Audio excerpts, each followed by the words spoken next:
Hichi video hichi authorization expire kiti hina modi wenna hichi screenshot na in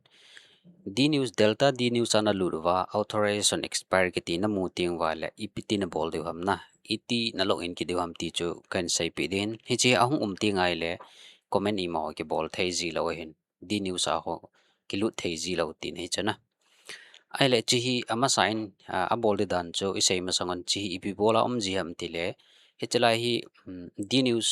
d f square delta d f square d news lang ho ko ilu ting ala hon khat ve hi access na khat ve ilut ho login access ki pi cho che zo ting la hon ninga ham ai lo le ni za nam chet wang je kyong kha pon na d news ho langa ho d apps a ho igalut lo na aso ting la hon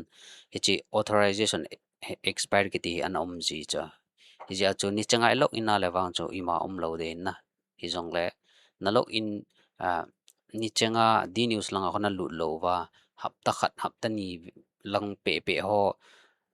na khongai wa khat ve to do na galut wa le chi tabang ai ji de ti nei cha hi ja cho ni changen lut leo chan ima boina lo de hin hi chi tabang hena mu ding wa le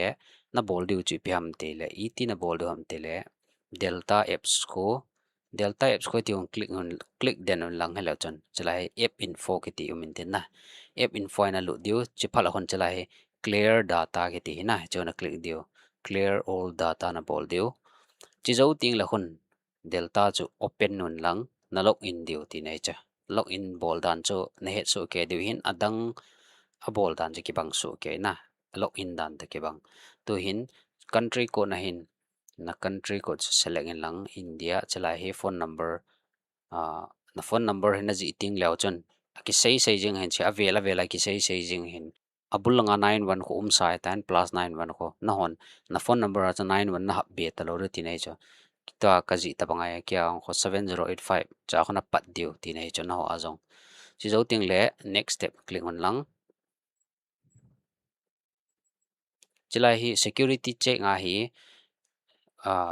2FA na security circle mi na ki koile amo ko ma chu kut na kila ding nga in tin na koile wai le zero gup na man jing the he chila hi kya hi security circle ami ka lo hin na boi hoi ji be sa ka lo hin chi ja chu zero gup man de ti na ta chu 6 aban le proceed click in lang chila hi verification route na jong hi local number auna bol theo alo le global number auna bol theo local number ana bol wa le number nia sms code sms na thon ngai din chi ja cho global a he ka ha mane ke global po he global cho select on lang aban le chila hi dei pen select the na number cho he cho ho code na thot diu hin hoi chi hoi jong la kho poi alang pia ama sa cho di kiti britain he achi hoi ji in cha cho ki select ji hin b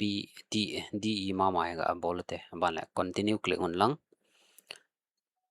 zo ting lai tai hum do din na chalai hi continue click in ding ban la whatsapp select on lang open whatsapp click this whatsapp che ho na chala ho ti hong de hin chi ko hong do hi i ma cha lo ngai lo sen chana click diu jing na sen ko na click wa le chi zo ting le back kin lang delta chiun lang anoya I have sent the message ki na click diu click lang nga le chon waiting for verification ki in cha ho verify hong chi de na cho verification successful ki tan to hi cho hong into delta na che alui ma cha hong ta cha to hi d news lang ho click ngon lang hala chan hita he load and run an tha den na he cho load and run na bol wala ki chai ta cha I ma cha boi ta lo cha chela